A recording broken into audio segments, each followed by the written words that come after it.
Hello friends, అందరిది dinner అయిపోయిందా? మాదైతే డిన్నర్ ఎర్లీ అయిపోయిందండి, ఇందాకే అయిపోయింది. ఆ, మామిడికాయ మటన్ అండ్ పప్పు రైస్ మాది. మీరేం చేశారు? అండ్ ఇంకోటి, నేను ఇవాళ మీకు ఒకటి చూపిద్దాం అనుకుంటున్నాను. ఇది అందరికీ తెలిసిందే. సో ఇది మెయిన్లీ మనకి సీజన్ ఫ్రూట్ ఇది యాక్చువల్గా. సో మస్క్ మెలన్ కదా, మస్క్ మెలన్ ఇది. అండ్ మన తెలుగులో కర్బూజా కూడా అంటారు. దీని గింజలు కూడా బాగుంటాయండి. నేను చిన్నప్పుడు బాగా అవి క్లీన్ చేసుకొని తినేవాళ్ళం, కానీ ఇప్పుడు అంత ఓపిక లేదనుకోండి.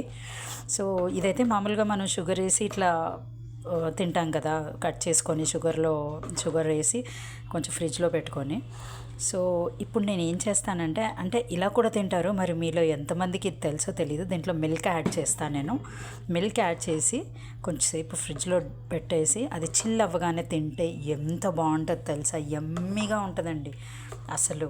అలా తిని పడుకుంటే హాయిగా ఉంటుంది. సో మీలో ఎంతమందికి ఇది తెలుసండి, ఇలా తింటారని కూడా మీకు తెలుసు అని ఒకసారి కమెంట్లు చెప్పండి. అండ్ ఎలా ఉందో కూడా చెప్పండి. మీరు టేస్ట్ చేస్తే తింటే కనుక మీకు నచ్చిందా, ఎలా ఉంది కూడా చెప్పండి. Okay friends, bye bye, good night.